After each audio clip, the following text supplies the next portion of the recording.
24 channel Saoner येथे ग्रामपंचायतीच्या वतीने आयोजित हळदी कुंकुम समारोह मोठ्या उत्साहात साजरा झाला। या कार्यक्रमात उमेद महिला बचत गटांना प्रमाणपत्र वाटप करून सन्मानित करण्यात आले।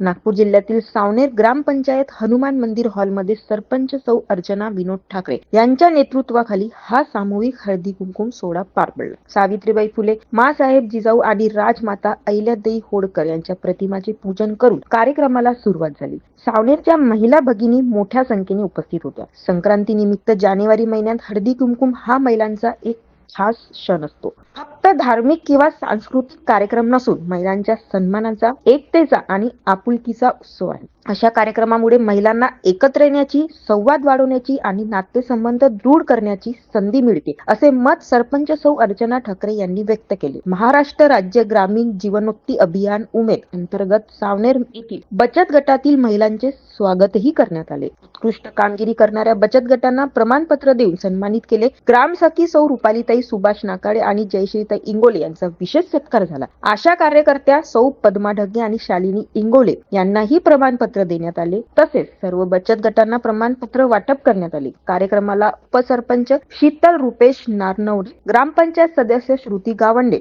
सविता इंगळे, माधवी इंगोले, वंदना अलोने यांच्यासह गावातील प्रतिष्ठित महिला अबोली धनराज इंगोले, पूनम गजानन भडके, रंजना मनोज अलोने, पूर्वा अमित बहाडे, लता बाबाराव वैद्य, सौ रेखा दिलीप भडके उपस्थित होते। सावनेरच्या सर्व महिला भगिनींनी हजेरी लावली। सूत्रसंचालन आणि आभार प्रदर्शन ग्रामसखी सौ रुपालीताई नाकाळे यांनी केले। त्या म्हणाल्या, सर्व महिलांनी पुढील आयुष्यात उद्योजक व्हावे, शासनाच्या योजनांचा लाभ घ्यावा आणि उमेद अभियानात सक्रिय सहभाग घ्यावा। कार्यक्रमाची सांगता विविध खेळ आणि वाटपाने झाली। हा उत्सव महिलांच्या सशक्तीकरणाला आणि एकजुटीला प्रोत्साहन देणारा ठरला। अधिक अपडेटसाठी बघत रहा वुमेन्स 24 चॅनल।